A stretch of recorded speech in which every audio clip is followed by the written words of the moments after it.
Boa noite, meu nome é Rayara Borges e eu vou dar início falando um pouco sobre a natureza jurídica do interrogatório.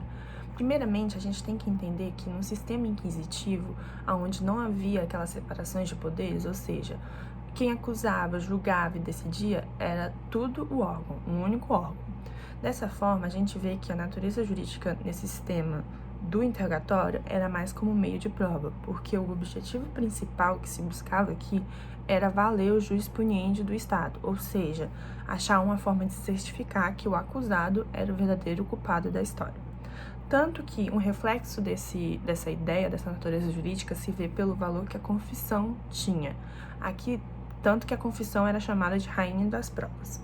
Já com o tempo, após toda a evolução liberal e com o advento do sistema acusatório, onde a gente já vê aquelas separações dos poderes de acusar, defender e julgar, e também o aparecimento de três figuras, que é o autor, réu e juiz, a gente já vê aqui que o interrogatório já começa a ter mais aspectos de meio de defesa, porque a gente possibilita ao acusado a responder se ele quiser e como ele quiser às inquisições que o juiz fazer a ele.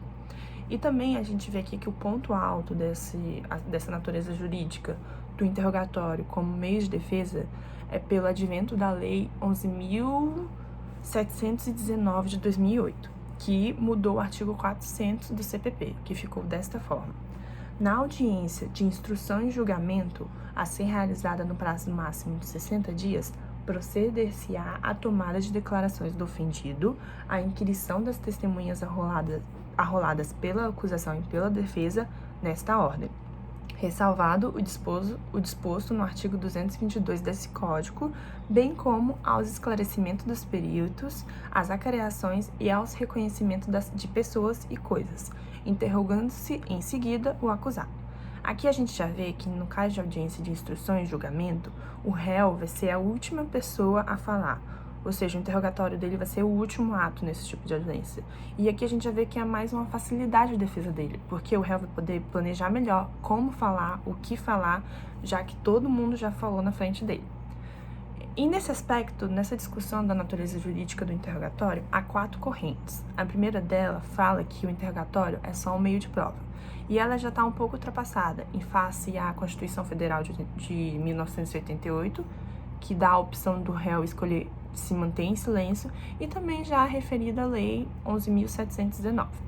A segunda corrente já fala que o interrogatório vai ser um meio de prova e um meio de defesa indistintamente, ou seja, e já está um pouco ultrapassada, em face também ao fato de o réu poder se manter em silêncio, e se ele se mantém em silêncio já vai não ter objeto como meio de prova.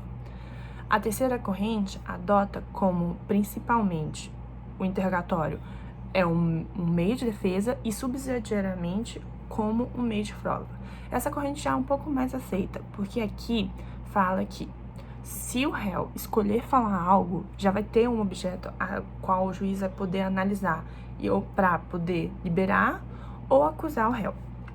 Já a quarta corrente fala que o interrogatório vai ser um meio de defesa somente. Eles usam como justificativa a falta de obrigatoriedade que o réu tem de falar, em face ao fato que ele tem de se manter em silêncio, se ele quiser. Vou falar um pouco também agora sobre as principais características do interrogatório, que são 5. A primeira é pessoalidade.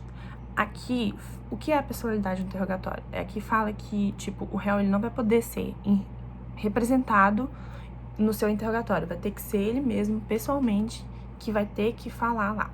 A segunda característica é a oralidade. O que é a oralidade? É que o réu ele tem que responder em viva voz ao que o juiz estiver questionando a ele. A terceira característica é não sujeito à preclusão.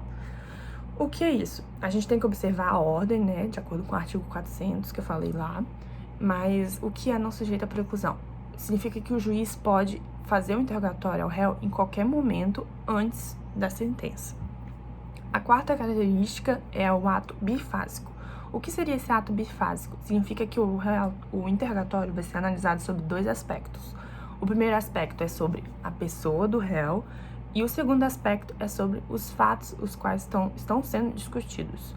Já a quinta e última característica é a ato público. Por que o interrogatório tem que ser um ato público? Por que ele tem que obedecer ao princípio da publicidade? Porque aqui, o interrogatório pode haver confissão, pode haver declarações muito importantes para o processo. E aqui a gente tem que se observar se se o interrogatório não foi por meio de atos coercitivos, por meio da violência, por meios ilegais. Aqui a gente tem que observar que tudo foi feito conforme a lei.